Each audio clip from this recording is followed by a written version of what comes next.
Have you noticed that products, their design, their interface, the usability seems to degrade over the lifetime of a product?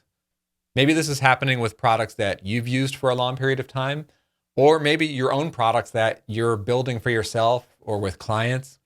It just seems like it's a fact of life for so many products where when it's brand new, the design, the look and feel, it's all sleek and modern and clean and polished. But that stuff all starts to fall away over time. The UI starts to break down. Things become inconsistent. Things become harder to use. Some features even feel like they're like bolted on to the product, but like they weren't meant to be there from the start. And this just happens and happens again and again as the product iterates and develops, and you're adding more and more features over time, which inevitably that happens with every product. Every product goes through a lifetime of updates and iterations. How is it that the designs eventually break down through this lifetime of iteration and new features being added to a product? Well, in this video, I want to understand this phenomenon, if you will. Why does it always happen? How can we avoid it from happening? And how can we future-proof the design of our products so that we can build products not only more efficiently, but actually make a better long-term impact on the business of our products because we're keeping a consistent UI and UX. This is the kind of thing that I talk about here on my channel lately. The design, the craft and development of software products and how it actually impacts the business of software products. So if that's what you're into, why don't you hit subscribe, and I would love to hear from you in the comments. Again, it just seems like a fact of life that the UI and the UX of software products that we use every day seems to just degrade and break down over the lifetime. It doesn't have that same clean, sleek look and feel, modern, easy to use, intuitive interface that it has from day one. But there's actually a pretty simple solution to this problem, and I'm going to get into how to implement this and work it into the way that we design and build products. In fact, I'm actually going to show two real-world examples from my current projects. One is a newer project, and one is a project that's been around for a couple of years that we're continuing to maintain. And I want to talk about how this solution can and does get applied in both new project scenarios and long-running maintaining projects. Let's first understand, what are the actual implications of a design going stale and breaking down over time? What does that actually mean for our product, and what does it mean for our business? Well, to try to avoid this from happening, we end up resorting to bringing on more hands, more people. We don't just need back-end developers, we need a constant front-end developer and a designer, UI, UX experts to constantly pay attention and give the product love over time. Now, that's great and all, but that means more hands and more time to ship every single feature, right? So that just adds bloat to the team and it adds more bloat to the process. And so that's where we see products and companies cutting corners. They stick with just developers who don't have design and UI backgrounds. But again, I'm going to get into a solution to get around this without needing to bloat your team. But when those shortcuts happen, it results in customers actually struggling to adopt and use the product. I really believe that UI and UX, this is a customer growth and retention strategy because customers need to feel confident in intuitively picking up your product and using it and becoming power users. And we need that consistency in the UI and the UX over a long period of time. As you're adding more and more features, we want customers to continue to feel familiar with your product and be able to continue to use it rather than disrupt them with all new patterns. So when the design and UI is falling apart over time, customers are starting to struggle with adoption and sticking with your product. And then, of course, as a founder or as a team, and you're thinking about the roadmap of your product, if every single new feature is going to add more risk of customers leaving or more cost because it's taking more hands and more people involved and more time to ship every single feature, that means the roadmap is actually getting extended out and sometimes even delayed much farther out than it actually needs to be. Something that I really care about and something that I talk a lot about here on the channel is how to ship products, how to ship features quickly, how to get new features and new products into the hands of customers as quickly as possible. And then over the lifetime of products to iterate and continue to ship and continue to move quickly for the sake of your customers, because that's ultimately how the business grows. So how can we avoid those implications and actually fix this fundamental problem of products and their quality and the UI UX degrading over time? Can this even be fixed? Well, I think it can, but before we actually get to the solution, why don't we figure out what we're actually trying to fix here? Like, in a perfect world, what are the goals, right? Well, we want to keep our team lean and fast. We don't want to bloat the headcount. And we also don't want to bloat the time frames that it takes to ship every single new feature.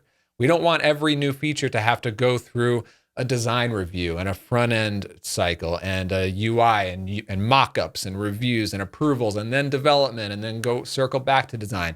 Forget all that. We just want to be able to build and ship features while maintaining a high level of quality.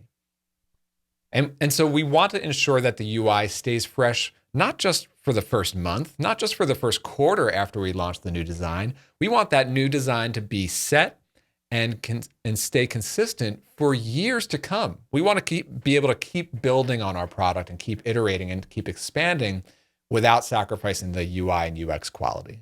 And of course, again, that's what's going to ultimately make our customers feel confident with our product so that they too can continue to grow along with our product. Okay, so what's the actual solution that I'm talking about here? Very simple. I'm just talking about components. Component-based design.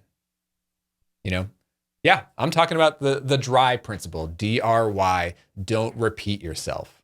And if you're a software developer, this concept might not feel very new to you, but the benefits of what I'm talking about here go far beyond just keeping a clean, easy to maintain code base. That's one of the key benefits of the D.R.Y principle in software development, which again is don't repeat yourself, which means when you're developing a piece of code, if you would need to repeat that piece of code multiple times throughout the product, you can maintain that file, that piece of code in a single place and programmatically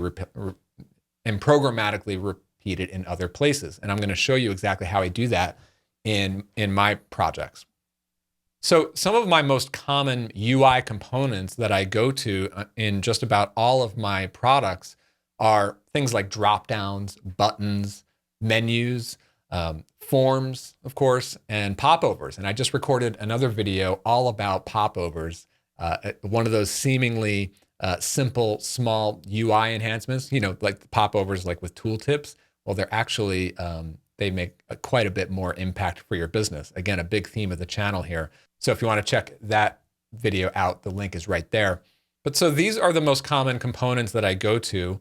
But as the product evolves and more elements on the pages and the application become reusable, I'll extract more and more of these components out to their own reusable components. Now, the common challenge and the common question that comes up, of course, is that if you're using these reusable components, like if you have a component for a drop-down menu and a component for buttons and another component for dashboard panels, what about when you have slight variations in how they need to look or how they need to function when it's used in one place compared to another place? Well, we want to avoid having to duplicate components, right? Like we don't want to have a small, medium, and a large drop-down component and have 3 copies of the same thing with just slight differences. We don't want to have, a red button, a yellow button, and a blue button with a lot of duplicated code with just a few colors that are different. No, we want to avoid that because that obviously goes against the D.R.Y principle and sort of defeats the purpose of the whole component-based design approach. So the answer there, of course, is to make your components configurable. And I'm going to show you exactly what I'm talking about here in just a second when I show the examples. But the idea is to have components like a drop-down menu or like a button or like a dashboard panel or a popover that has sensible defaults, right? So even if you don't have configurable options, it looks good by default. And then you add in optional attributes, optional customizable settings on your components. And you can build these things in code. It's very easy to implement. And then, ultimately, component-based design is what leads to adoption of your product, retention of customers because they feel more confident and the UI remains consistent, and growth of your business because more customers who stick around and adopt and don't leave your product, that's business growth right there for any product business. All right, so let's get into some actual code examples here. First, we're looking at a pretty new product that I'm still very early on in the lifetime of this product. I won't get into all the features of it. It's actually still evolving right now. But one of the things is like we're creating these things called contests, and each contest has a little settings drop-down menu where I can edit or delete. And I've got another user drop-down menu for user settings and the ability to sign out. So as you can see, these drop-down menus appear very similar, right? So instead of duplicating the actual code, I'm using a component for the drop-down menu. So here is the partial in my Rails app that controls the settings drop-down for contests. And you'll see that I'm actually calling a partial called, it's in my shared folder. Inside the drop-down folder, I have a partial called drop-down menu. And then inside that, I've got another partial called drop-down link. So this white box here is the drop-down menu, and each individual link is the drop-down link. Now, those might seem pretty simple. So why do I even need why would I even need a reusable component for that? Well, let's take a look at those individually. Let's look at the drop-down menu itself. So I use Tailwind CSS in all of my designs. And, we've got all of these CSS classes, these Tailwind utility classes that make up the design of this box, right? White background, rounded corners, the shadow, the width, the z-index, all sorts of things like that. And then of course we've got like the focus, and I'm actually still in the process of designing this out too. But it's not enough to have this particular component to put all of the potential links that we might have in all of our dropdowns, hard-coded into this component. Instead, we're yielding this content. So if I go back to where I'm calling that component from the contest settings, inside that component, we're then yielding an additional component. Each one of these, which I call drop-down link, controls the individual link. So let's look at that. Here's the drop-down link. And this one is relatively simple because, again, I'm still in the process of building this out. So here is the actual link, and there are two versions of this, one based on whether it's a delete or a regular link. The other thing that you'll notice is that I've started to add some of these configurable options, right? Link path, text color, link method, whether it's a remote link or not. I can even pass data attributes to the link if I need to, do any kind of special stuff with Stimulus.js. And so if I go back to where I'm calling that from the contest settings, I'm configuring these options here using these attributes in the Rails partial. Now, this same concept can apply whether you're using Ruby on Rails or Laravel or really any other framework. You'll be able to, have partials with attributes and values that you can pass along into them. So for example, this one is a link that deletes the object. And so we need to pass in a special method to the link there. And so I could also pass in the link text, and there we go. And again, I'm using Tailwind CSS. I even have an option to customize the color of the link because in another instance, I needed a link to be red. So, that's how I'm structuring it in this relatively simple project. Let's look at another project that is several years along. This is my SaaS product called ClarityFlow. This has been live. We have an active customer base. And in this product, again, let's look at the drop-down menus because I think it's a really good example of a component. So every conversation where customers are having, these are like asynchronous conversations with video and whatnot. Each one has a little settings dropdown, and you can see this is a little bit more complex. The dropdown links have icons. Sometimes we separate them. Sometimes these dropdowns have like a header area. And then like in other cases, the menu area is a little bit even more complex. Let's take a look at the code on that. So here is the conversation settings component. Here is the conversation settings partial, which is what controls this. And inside that, I'm calling the dropdown component. You can see there are a lot more of these configurable options that I've added to it. And then inside the dropdown, well, before we get into the links, let's look at the dropdown itself. Here it is. And as you can see, there are quite a few more customizable attributes because we have, I don't know, 50, 100 different dropdowns spread out throughout the application. And then getting down here, there are, different versions of the dropdown, or, they're actually not different entire versions. They're just different settings that, that can be applied to each instance of the dropdown. Dropdown links sort of follow a similar pattern. So each dropdown link has quite a few configurable options. For example, you can configure whether or not the dropdown should have an icon or not. And then these are the individual links, where we're calling out those different attributes. So to give you another example of how I use components and start to use them more and more throughout the lifetime of a project, let's look at some settings, right? So if I look at the account settings in ClarityFlow, we use these, what I call toggle panels. I needed to separate, lots of different settings into sort of subgroups using these panels. And it's basically like a main title, a one-line description, a chevron icon, and then the ability to toggle it open and closed, right? Well, I wanted to keep that concept, that user interface, consistent with all of the other areas of the app that have settings panels. For example, we have a feature called ClarityFlow Commerce where customers can create and sell products through ClarityFlow, right? And so each product in our commerce feature also has a pretty complex settings panel with lots of things to configure. But again, we're using these toggle panels, which is a reusable component. So you can open up each section and configure the different options. One thing that you'll notice is slightly different between this instance of the toggle panels and this one is that this one doesn't have icons for each one. And this one does have icons.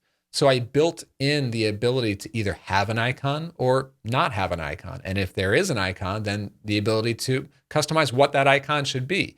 So if I look back at the code, I've got this toggle panel shared component, right? And this is the component that gets reused anytime we need to implement those toggle panels.